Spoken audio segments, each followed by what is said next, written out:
Are you Ariana Evans? Yes, ma'am.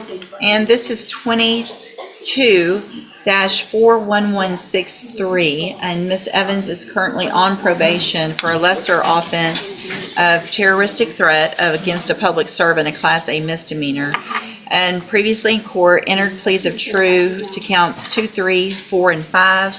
I received an updated pre-sentence report. Has everyone had an opportunity to review that report? Yes, Your Honor. Yes, Your Honor, I have. Are there any additions or corrections?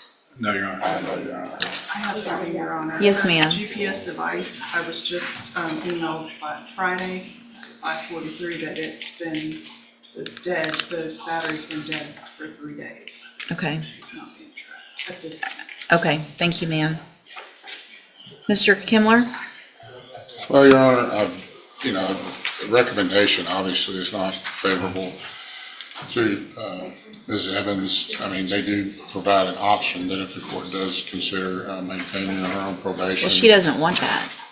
Sir? She doesn't want that, right? What do you want? I mean, it says right here, she just wants to do her time so she can move on with her life and put the case behind her. Is that accurate?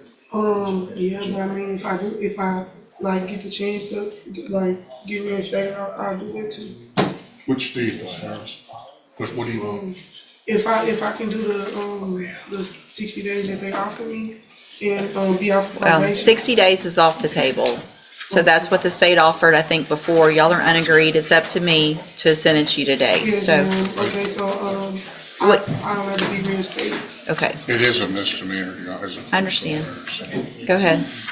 And obviously, the easy way for her to address this situation is to take the revocation and take jail time on it. However,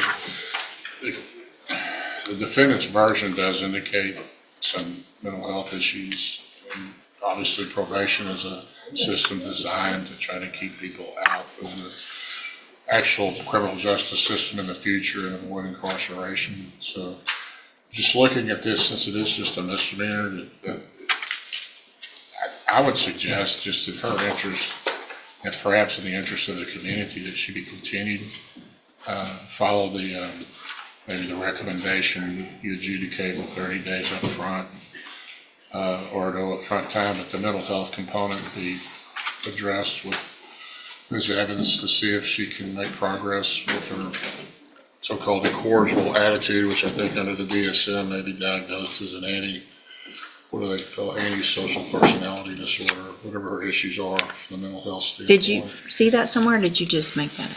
Well, I think that if they're saying she's incorrigible, I mean, obviously I'm not a mental health expert. Okay, I just didn't know, I didn't see anything where she was diagnosed. She hasn't been diagnosed with that. Okay. There's probably some issues there with Okay, obviously things that can be dealt with through therapy.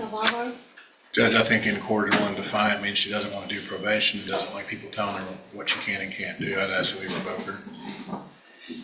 so, Ms. Evans, I mean, you were given, number one, you were given a great opportunity because you had a felony and they reduced it to a misdemeanor and put you on probation for 2 years.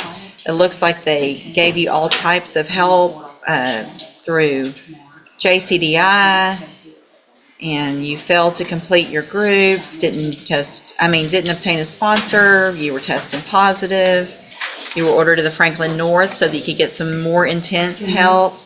You did okay in that, and then you got out and started struggling again. You were also ordered to go to Spindletop for mental health treatment so that you could get the help that Mr. Kimler is saying that you might need. And looks like they say you attempted to circumvent the requirements to obtain a sponsor.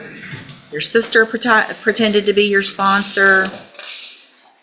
You were placed on zero tolerance in JCDI. You tested positive for alcohol. You left the state without permission. I mean,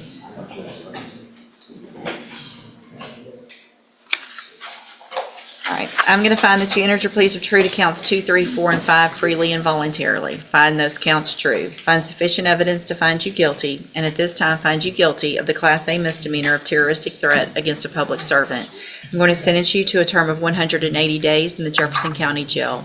You will receive credit on that sentence for any time that you were previously in custody that the law gives you the right to receive. I'm going to hand you the trial court certification that shows this was not an agreement. You do have some rights to appeal. Y'all need to sign that real quick, please, Mr. Kimler, and give her that bottom copy.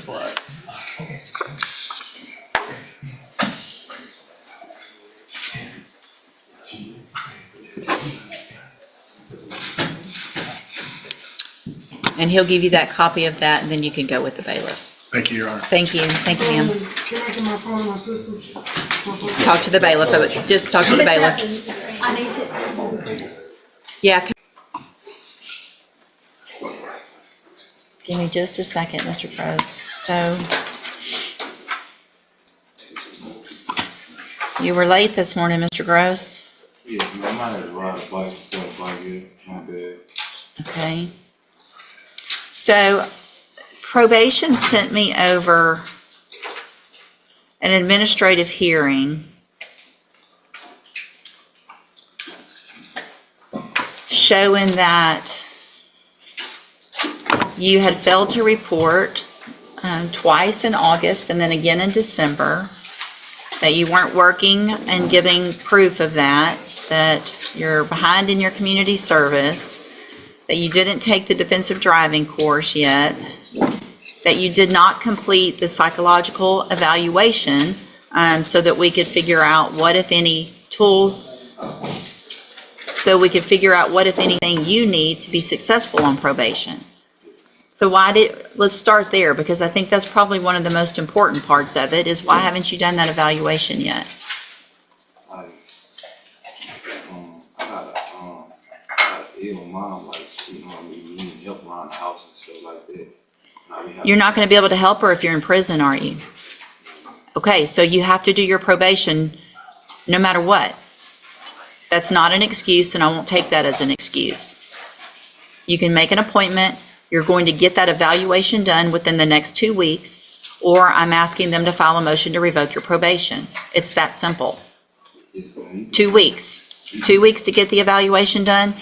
If you're not working, you should be doing community service every single week. Excuse me, man. How many months or days I can be doing in the county for clear this charge? It's not a county case, it's a felony. So here's what you're charged with: the state jail felony offense of evading arrest or detention with previous convictions. And so if you don't want to be on probation, then they can file a motion to revoke. They have enough here to revoke your probation. But why wouldn't you want to just, you don't want to go to state jail prison, do you? It's just too much. Like, but you're going to be away from your family for some amount of time if you get revoked. so how many I don't know. We're not here I don't do the negotiations. So if you want to have your probation revoked, what would happen is a motion would be filed. There would be a warrant for your arrest. You would get in custody. We would appoint you a lawyer.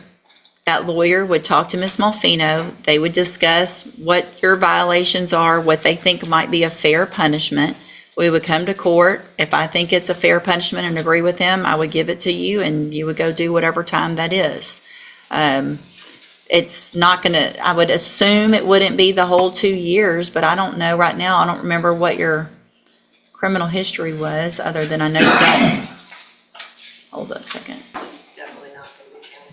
Yeah, so, you know what a 1244 is? Okay, well, what a 1244 is, a lot of people think if they get a state jail prison time, there is a way that you can do county jail time in some cases on that, and what she's saying is it's not going to be county jail time. It will be some amount of state jail time. So you don't want to get the help with probation? You want to? Mom, like, it's too much, man.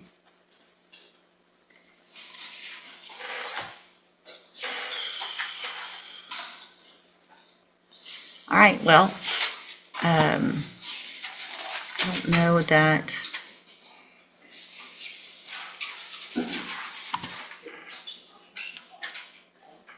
I'd let you go today then.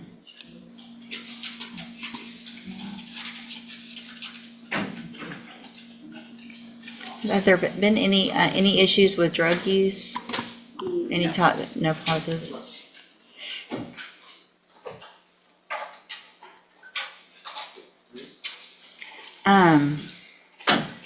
How quickly can y'all get that done?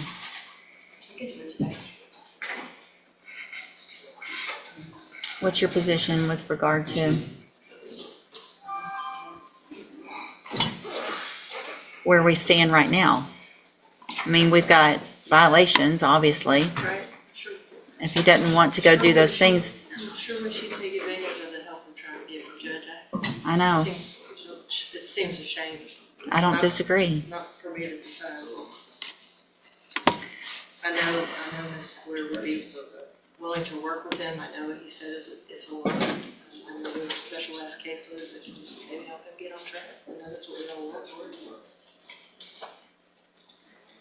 You don't want to think about it for, Like, how many months or days? I don't know. That's the thing. I just told you. We just went through that. Probation. I can do probation now.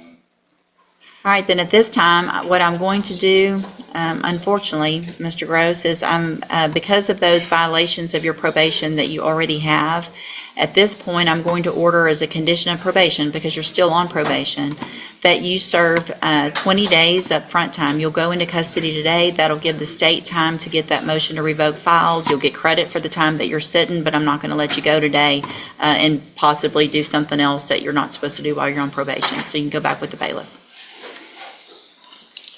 And there it is, a harsh reminder that choices have consequences. In this courtroom, we saw opportunity meet defiance, the chance to change, to comply, to move forward, met with hesitation, excuses, and missed deadlines. Every test missed, every rule ignored, stacked like bricks against freedom. Yet, beneath the violations, there's a human story, struggles, mental health, personal hardship, realities that often go unseen. The judge weighed mercy and accountability, offered a path to rehabilitation, but the path demands courage and responsibility. In the end, it's a reflection for all of us. Will we learn from guidance, or wait for consequences to teach the lesson instead? That's the quiet question lingering after the gavel falls.